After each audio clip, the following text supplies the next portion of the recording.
ನಾವಿವತ್ತು ಬಸವನಗುಡಿಗೆ ಹೋಗ್ತಿದ್ದೀವಿ. ಬಸವನಗುಡಿಲಿ ಕಡಲೆಕಾಯಿ ಪರೀಕ್ಷೆ ನಡೀತಾ ಇರುತ್ತೆ. ಇವಾಗ ಕೊನೆ ಕಾರ್ತಿಕ ಸೋಮವಾರದಲ್ಲಿ ಥರ ವರ್ಷಕ್ಕೊಂದ್ಸಲ ಕಡಲೆಕಾಯಿ ಪರೀಕ್ಷೆ ನಡೀತದೆ. ಸೊ ನಾವು ಬ್ಯಾಂಗ್ಳೂರಿಗೆ ಬಂದು 2 years ಆದರೂ ಒಂದ್ಸಲನೂ ಹೋಗಿರ್ಲಿಲ್ಲ. ಸೊ ಈ ಸಲ ಹೋಗೋಣ ಅಂತ ಅಂದ್ಬಿಟ್ಟು ಹೋಗ್ತಿದ್ದೀವಿ. ನೋಡೋಣ, ನಿಮಗೂ ತೋರಿಸ್ತೀನಿ ಅಲ್ಲಿ ಹೇಗೆಲ್ಲ ಕಡಲೆಕಾಯಿ ಪರೀಕ್ಷೆ ನಡೀತದೆ ಅಂತ. ತುಂಬಾ ಕಡೆಯಿಂದ ಕಡಲೆಕಾಯಿ ಎಲ್ಲ ಬಂದಿರುತ್ತಂತೆ, ಅದನ್ನೆಲ್ಲ ಇಟ್ಟು ಅಲ್ಲಿ ಮಾಡ್ತಾರೆ. ಹೋಗಿ ನೋಡೋಣ, ನಿಮ್ಗೂ ತೋರಿಸ್ತೀನಿ. ಚಿನ್ನು ಹಾಯ್ ಮೇಡಮ್. ಸಂಜೆ ಹಾಗೆ ಅಲ್ಲಿ ದೊಡ್ಡ ಗಣೇಶ ಟೆಂಪಲ್ ಇದೆ, ಅದನ್ನೆಲ್ಲ ತೋರಿಸ್ತೀನಿ. ಆದಷ್ಟು ಶೂಟ್ ಮಾಡಿ ನಿಮಗೂ ಸಹ ತೋರಿಸೋದಕ್ಕೆ ಟ್ರೈ ಮಾಡ್ತೀನಿ. ಇವಾಗ ಹೋಗ್ತಾ ಇದ್ದೀವಿ. ಹಾಗೆ ಇದೇ ಫಸ್ಟ್ ಟೈಮ್ ನನ್ನ ಚಾನಲ್ನ ಯಾರಾದರೂ ವಾಚ್ ಮಾಡ್ತಿದ್ರೆ ಪ್ಲೀಸ್ ನನ್ನ ಚಾನಲ್ನ ಸಬ್ಸ್ಕ್ರೈಬ್ ಮಾಡ್ಕೊಳ್ಳಿ. ಹಾಗೆ ವಿಡಿಯೋ ಇಷ್ಟ ಆದರೆ ಲೈಕ್ ಮಾಡಿ. ನಾನು ಇವಾಗ ಅಲ್ಲಿ ಹೋದ್ಮೇಲೆ ಬ್ಲಾಗ್ ಕಂಟಿನ್ಯೂ ಮಾಡ್ತೀನಿ. ಓಕೆ,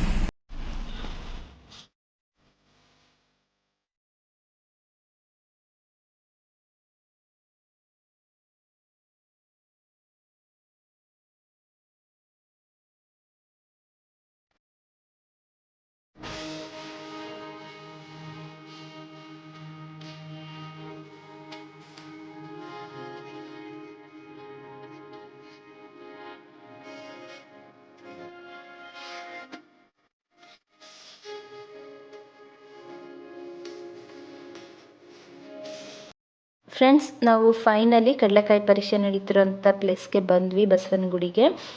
ಇಲ್ಲಿ ನೋಡ್ತಾ ಇದ್ದೀನಿ, ತುಂಬ ಚೆನ್ನಾಗಿದೆ. ಗೊಂಬೆಗಳಂತೂ ಒಂದಕ್ಕಿಂತ ಒಂದು ಚೆನ್ನಾಗಿದೆ. ಸೇಮ್ ಜಾತ್ರೆ ಥರನೇ ಇಲ್ಲೆಲ್ಲ ಮಾಡಿರೋದು. ಬೇರೆ ಕಡೆ ಎಲ್ಲ ಜಾತ್ರೆ ಎಲ್ಲ ನೋಡಿರ್ತಿರಲ್ಲ, ಸೇಮ್ ಅದೇ ಥರನೇ ಫುಲ್ ರೋಡಿಂದನೇ ಇಟ್ಕೊಬಿಟ್ಟಿದ್ದಾರೆ. ಗೊಂಬೆಗಳು ಇರ್ಬೋದು, ಬೇರೆ ಬೇರೆ ಥರದ್ದು ಏನೇನು ಇರುತ್ತೆ, ಮಕ್ಳಿಗೆ ಆಟ ಆಡೋದಿರ್ಬೋದು, ಅದೆಲ್ಲನೂ ಇಟ್ಟಿದ್ದಾರೆ. ನಾವು ರೋಡಲ್ಲಿ ನೋಡ್ಕೊಂಡು ಹೋಗ್ತಾ ಇದ್ದೀವಿ. ಹಾಗೆ ಇಲ್ಲಿ ನೀವು ನೋಡ್ತಿರ್ಬೋದು, ಇಲ್ಲಿ ಫ್ಲವರ್ ವಾಸ್ಗಳಿದೆ ನೋಡಿ. ತುಂಬ ಅಂದರೆ ತುಂಬ ಕ್ಯೂಟಾಗಿ ತುಂಬ ಚೆನ್ನಾಗಿತ್ತು. ತುಂಬ ಕಡಿಮೆ ಪ್ರೈಸ್ಗೂ ಇತ್ತು, 50 ರೂಪೀಸ್ಗೆಲ್ಲ ಇತ್ತು. ತುಂಬ ಚೆನ್ನಾಗಿತ್ತು. ಬಟ್ ನಾನು ಯಾವುದನ್ನು ತಗೊಳ್ಳಿಲ್ಲ. ಇಲ್ಲಿ ಯಾವುದನ್ನು ನಾನು ಆಲ್ರೆಡಿ ಫ್ಲವರ್ ಪಾಟ್ ತೊಗೊಂಡಿದ್ದೀನಿ ಅಂತ ಹೇಳಿ ತಗೊಳ್ಳಿಲ್ಲ. ಹಾಗೆ ಗೊಂಬೆಗಳು ಅಷ್ಟೇ ರೀಸನಬಲ್ ಪ್ರೈಸ್ ಇತ್ತು, ಚೆನ್ನಾಗಿತ್ತು. ಒಂದಕ್ಕಿಂತ ಒಂದು ಡಿಫ್ರೆಂಟ್ ಗೊಂಬೆಗಳಿದ್ದು. ನನ್ನ ಮಗ ಅಂತೂ ಎಲ್ಲನೂ ಅದು ಬೇಕು ಇದು ಬೇಕು ಅಂತ ಎಲ್ಲನೂ ಕೇಳ್ತಾನೆ ಇದ್ದ. ಫೈನಲಿ ಅವನಿಗೂ ಒಂದೇನೋ ಒಂದು ಕೊಡಿಸ್ಕೊಂಡು ಕರ್ಕೊಂಡು ಬಂದ್ವಿ. ನೀವು ನೋಡ್ತಿರ್ಬೋದು ದೇವ್ರದ್ದು ಗೊಂಬೆಗಳೆಲ್ಲ ಎಷ್ಟು ಚೆನ್ನಾಗಿದೆ ಅಂತ. ತುಂಬ ಅಂದರೆ ತುಂಬಾ ಚೆನ್ನಾಗಿದೆ. ಈ ಕಡಲೆಕಾಯಿ ಪರೀಕ್ಷೆಯಲ್ಲಿ 500 ವರ್ಷದ ಇತಿಹಾಸನೇ ಇದೆ ಅಂತ ಹೇಳ್ತಾರೆ. 500 ವರ್ಷದಿಂದನೂ ಇದನ್ನು ಆಚರಿಸ್ಕೊಂಡು ಬಂದಿದ್ದಾರಂತೆ. ಎಲ್ಲ ಕಡೆ ತಮಿಳ್ನಾಡಿಂದ ಎಲ್ಲ ಇಲ್ಲಿ ಕಡಲೆಕಾಯಿ ಬರುತ್ತೆ. ಈ ಎಲ್ಲ ಕಡೆ ಬೆಳೆದಿರೋಂಥ ಕಡಲೆಕಾಯಿನ ತಂದು ಇಲ್ಲಿ ಕಡಲೆಕಾಯಿ ಪರೀಕ್ಷೆ ಅಂತ ಮಾಡ್ತಾರೆ.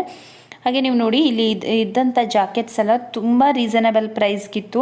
ಆಮೇಲೆ ನಂಬೋದಿಲ್ಲ ನೀವು, ಚೂಡಿದಾರ್ ಟಾಪ್ ಎಲ್ಲ 20 ರೂಪೀಸ್ 50 ರೂಪೀಸ್ಗೆಲ್ಲ ಮಾರ್ತಿದ್ರು. ಸ್ವಲ್ಪ ಡಿಫ್ರೆಂಟಾಗಿ ಚೆನ್ನಾಗಿತ್ತು, ತಗೊಳ್ಳೋರೆಲ್ಲ ತಗೊಳ್ತಿದ್ರು. ಹಾಗೆ ನೀವೇನಾದರೂ ಕಡಲೆಕಾಯಿ ಪರೀಕ್ಷೆ ಈ ಥರದಕ್ಕೆಲ್ಲ ಹೋಗಬೇಕು ಅಂದರೆ ಬೆಳಗ್ಗೆನೇ ಹೊರಟ್ಬಿಡಿ, ತಿಂಡಿ ತಿನ್ಕೊಂಡು ಹೊರಟ್ಬಿಟ್ರೆ ಸರಿ. ಸಂಜೆ ಏನಾದರೂ ಹೋದರೆ ನೀವು ಖಂಡಿತ ಚೆನ್ನಾಗಿ ಯಾವುದನ್ನು ಕ್ಲೀನಾಗಿ ನೋಡೋದಕ್ಕಾಗೋದಿಲ್ಲ. ಯಾಕಂದರೆ ಅಷ್ಟು ರಶ್ ಇರ್ತದೆ, ತುಂಬ ಜನ ಇರ್ತಾರೆ. ಯಪ್ಪ ಆಗೋದೇ ಇಲ್ಲ ನೋಡೋದಕ್ಕೆ. ಹಾಗೆ ಈ ಜಾತ್ರೆಯಲ್ಲಿ ನಿಮಗೆ ಏನೇನು ಬೇಕು ಪ್ರತಿ ಒಂದು ಐಟಮು ಸಿಗುತ್ತೆ, ಏನು ಬೇಕಾದರೂ ಸಿಗುತ್ತೆ. ಎಲ್ಲ ಥರದ ಪಾತ್ರೆಗಳಿರ್ಬೋದು, ಹಾಗೆ ಮಕ್ಕಳಿಗೆ ಆಟ ಆಡ್ಸೋಕ್ಕೆ ಆಟಿಕೆಗಳಿರ್ಬೋದು, ಪ್ರತಿಯೊಂದು ಸಿಗುತ್ತೆ. ನೀವೇನಾದರೂ ತಿಂತೀನಿ ಅಂದರೆ ಅದೂ ಸಿಗುತ್ತೆ. ಎಲ್ಲ ತುಂಬ ಕಡಿಮೆ ಪ್ರೈಸ್ಗೆ ಎಲ್ಲ ಥರದ ಮನೆಗೆ ಬೇಕಾಗಿರೋಂಥ ವಸ್ತುಗಳೆಲ್ಲ ಸಿಗುತ್ತೆ. ತುಂಬ ಅಂದರೆ ತುಂಬಾ ಚೆನ್ನಾಗಿರುತ್ತೆ. ಹಾಗೆ ದೇವ್ರ ದರ್ಶನವೂ ಅಷ್ಟೇ ತುಂಬ ಚೆನ್ನಾಗಾಗುತ್ತೆ. ಹಾಗೆ ಒಂದು ಬ್ಯೂಟಿಫುಲ್ ಗಾರ್ಡನ್ ಕೂಡ ಇದೆ ದೊಡ್ಡ ಗಣಪತಿ ಟೆಂಪಲ್ ಹತ್ರ.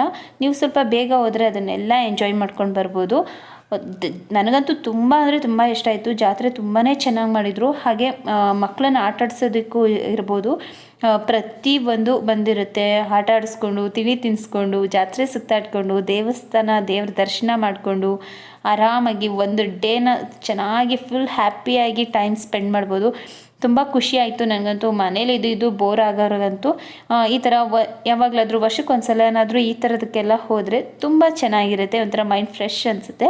ಹಾಗೆ ಕಡಲೆಕಾಯಿ ನಾನು ಇಲ್ಲಿ ಸೇರ್ 25 ರೂಪಾಯಿ, ಸೇರ್ 30 ರೂಪಾಯಿ ಅಂತ ಹೇಳ್ತಾರೆ. ನಾನು ಹೋಗಿ ಒಂದು ಸೇರ್ ಅಂತ ಕೇಳಿದ್ರೆ ನಮ್ಮ ಕಡೆ ಎಲ್ಲ ಒಂದು ಪಾವ್ ಅಂತ ಹೇಳ್ತಾರಲ್ಲ, ಅದನ್ನು ಅವರು ಒಂದು ಸೇರು ಅಂತಾರೆ.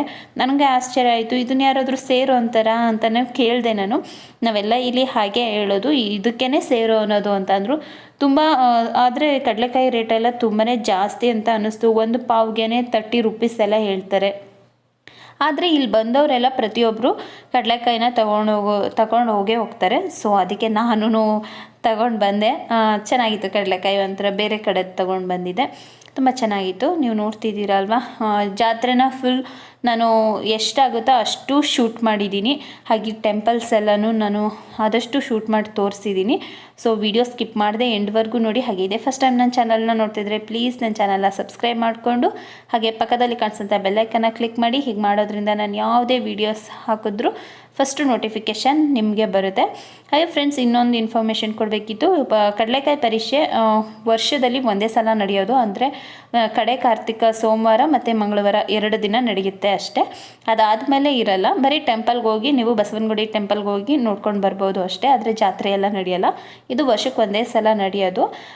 ನಮ್ಮ ಊರಿನ ಕಡೆನೂ ಡೋರ್ನಳ್ಳಿ ಜಾತ್ರೆ ಅಂತ ಮಾಡ್ತಾರೆ. ಅದು ಸಹ ಒಂದು ವರ್ಷಕ್ಕೆ ಒಂದೇ ಸಲ ಮಾಡೋದು.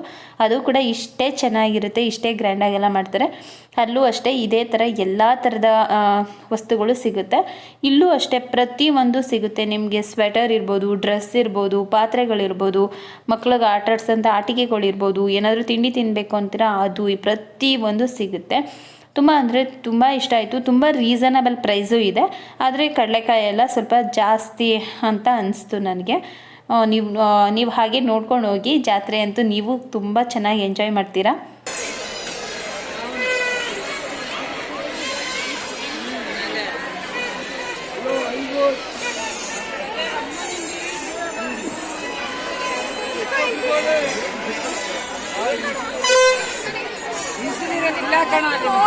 ಸರಿ ಕೆಲಸ ಬೇಕಾ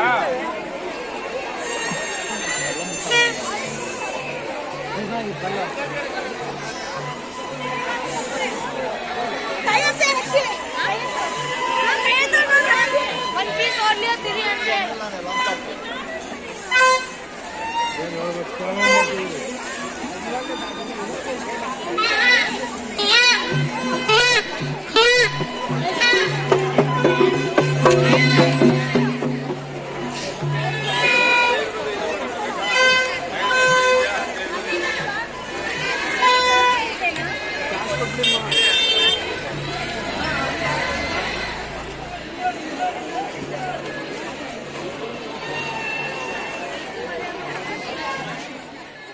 ಹಾಗೆ ಫ್ರೆಂಡ್ಸ್, ಇಲ್ಲಿ ಶ್ರೀ ಗೋವರ್ಧನ ಕ್ಷೇತ್ರ ಅಂತ ಮಾಡಿದ್ದಾರೆ. ತುಂಬ ಅಂದರೆ ತುಂಬಾ ಚೆನ್ನಾಗಿತ್ತು. ತುಂಬ ಡಿಫ್ರೆಂಟಾಗಿದೆ ಇದಂತೂ. ಒಂದು ರೀತಿ ಬಂಡೆಗಳಲ್ಲಿ ಮಾಡಿರೋ ಥರ ಮಾಡಿದ್ದಾರೆ. ತುಂಬ ಅಂದರೆ ತುಂಬಾ ಚೆನ್ನಾಗಿದೆ ಇಲ್ಲಿ. ಹಾಗೆ ಒಳಗಡೆ ಹೋಗ್ಬೇಕಾದ್ರಂತೂ ನನಗದು ಸ್ವಲ್ಪ ಭಯ ಆಗ್ತಿತ್ತು. ಯಾಕಂದರೆ ಫುಲ್ ಕತ್ಲೆ ಥರ, ಗುಹೆ ಒಳಗಡೆ ಹೋಗ್ತಿದ್ದೀವಿ ಅನ್ನೋ ಥರ ಅನಿಸಿತು. ಫೈನಲಿ ನಾವು ಅಲ್ಲಿ ಹೋಗಿ ಶ್ರೀಕೃಷ್ಣ ದೇವರನ್ನ ನೋಡಿದಾಗ ತುಂಬ ಅಂದರೆ ತುಂಬಾ ಖುಷಿ ಆಯಿತು. ಸೊ ನೀವು ಅಷ್ಟೇ ವಿಡಿಯೋ ಸ್ಕಿಪ್ ಮಾಡದೆ ಎಂಡ್ವರೆಗೂ ನೋಡಿ. ನಿಮಗೂ ಸಹ ಅದೇ ಫೀಲ್ ಆಗುತ್ತೆ, ತುಂಬ ಖುಷಿಯಾಗುತ್ತೆ. ಒಳಗಡೆ ಅಂತೂ ತುಂಬ ನಿಶಬ್ದವಾಗಿ ತುಂಬ ಅಂದರೆ ತುಂಬಾ ಚೆನ್ನಾಗಿತ್ತು. ನಾವಂತೂ ತುಂಬಾ ಎಂಜಾಯ್ ಮಾಡಿದ್ವಿ. ತುಂಬ ಇಷ್ಟ ಆಯಿತು. ಬನ್ನಿ ಇವಾಗ ನಿಮಗೂ ತೋರಿಸ್ತೀನಿ. ಸೊ ವಿಡಿಯೋ ಸ್ಕಿಪ್ ಮಾಡದೆ ಎಂಡ್ವರೆಗೂ ನೋಡಿ. ತುಂಬ ಅಂದರೆ ತುಂಬಾ ಚೆನ್ನಾಗಿದೆ. ಈ ಒಂದು ಟೆಂಪಲ್ ರೀತಿ ಮಾಡಿರೋದು ತುಂಬ ಚೆನ್ನಾಗಿದೆ. ಸೊ ಸ್ಕಿಪ್ ಮಾಡದೆ ನೋಡಿ, ಓಕೆ.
ಫ್ರೆಂಡ್ಸ್ ನೋಡ್ತಿದ್ದೀರಲ್ವ ಗೋವರ್ಧನ ಕ್ಷೇತ್ರ ಎಷ್ಟು ಚೆನ್ನಾಗಿದೆ ಅಂದರೆ ತುಂಬಾ ಚೆನ್ನಾಗಿದೆ.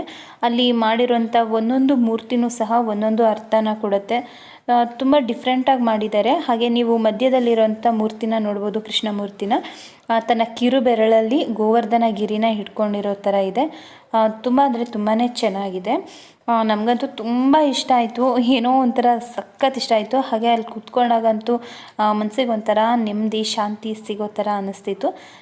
ಚಿನ್ನು ನೋಡಿ ಅಲ್ಲೂ ಸಹ ಆಟ ಆಡ್ತಾನೇ ಇದ್ದಾನೆ, ಒಂದು ನಿಮಿಷನೂ ಸುಮ್ಮನೆ ಕೂತಿರಲಿಲ್ಲ. ಫ್ರೆಂಡ್ಸ್ ನೋಡಿದ್ರಲ್ಲ ಗೋವರ್ಧನ ಗಿರಿ ಕ್ಷೇತ್ರ ಎಷ್ಟು ಚೆನ್ನಾಗಿದೆ ಅಂತ. ಅಲ್ಲಂತೂ ಒಳಗಡೆ ಕೂತಿದ್ರೆ ಕೂತ್ಕೊಳ್ತಾನೆ ಇರಬೇಕು ಅಂತ ಅನ್ನಿಸ್ತಿತ್ತು. ತುಂಬ ಅಂದರೆ ತುಂಬಾ ಚೆನ್ನಾಗಿದೆ. ನೀವು ಒಂದ್ಸಲ ಹೋಗಿ ನೋಡಿ, ತುಂಬ ಚೆನ್ನಾಗಿದೆ. ಹಾಗೆ ಫ್ರೆಂಡ್ಸ್ ಈ ವ್ಲಾಗ್ನ ನಾನು ಇಲ್ಲಿಗೆ ಎಂಡ್ ಮಾಡ್ತಾ ಇದ್ದೀನಿ. ಉಳಿದ ಭಾಗದಲ್ಲಿ ನಾನು ನೆಕ್ಸ್ಟ್ ವಿಡಿಯೋದಲ್ಲಿ ದೊಡ್ಡ ಗಣೇಶ ಟೆಂಪಲ್ ಹಾಗೆ ಬುಲ್ ಟೆಂಪಲ್ ಗಾರ್ಡನ್ ಇದನ್ನೆಲ್ಲನೂ ತೋರಿಸ್ತೀನಿ. ಯಾಕಂದರೆ ವಿಡಿಯೋ ತುಂಬಾ ಲೆಂತಿ ಆಗಿಬಿಡುತ್ತೆ. ಸೊ ಅದರಿಂದಾಗಿ ನಾನು ಈ ವ್ಲಾಗ್ನ ಇಲ್ಲಿಗೆ ಎಂಡ್ ಮಾಡ್ತಾ ಇದ್ದೀನಿ. ಪಾರ್ಟ್ 2ನಲ್ಲಿ ನೀವು ದೊಡ್ಡ ಗಣೇಶ ಟೆಂಪಲ್, ಬುಲ್ ಟೆಂಪಲ್ ಹಾಗೆ ಗಾರ್ಡನ್ ಇದೆಲ್ಲನೂ ನೋಡ್ಬೋದು. ಸೊ ಆ ವಿಡಿಯೋನೂ ನೋಡಿ ಅಂತ ಹೇಳ್ತಾ, ಹಾಗೆ ಈ ವಿಡಿಯೋ ಇಷ್ಟ ಆಗಿದ್ರೆ ಪ್ಲೀಸ್ ಲೈಕ್ ಮಾಡಿ, ಹಾಗೆ ಸಬ್ಸ್ಕ್ರೈಬ್ ಮಾಡ್ಕೊಂಡಿಲ್ಲ ಅಂದರೆ ಪ್ಲೀಸ್ ಸಬ್ಸ್ಕ್ರೈಬ್ ಮಾಡಿಕೊಂಡು ನಿಮ್ಮ ಫ್ರೆಂಡ್ಸ್ ಆ್ಯಂಡ್ ಫ್ಯಾಮಿಲಿ ಜೊತೆನೂ ಶೇರ್ ಮಾಡಿ. ಓಕೆ, ಸಿಗೋಣ ಮುಂದಿನ ವಿಡಿಯೋದಲ್ಲಿ. Until then take care, bye. Thank you for watching.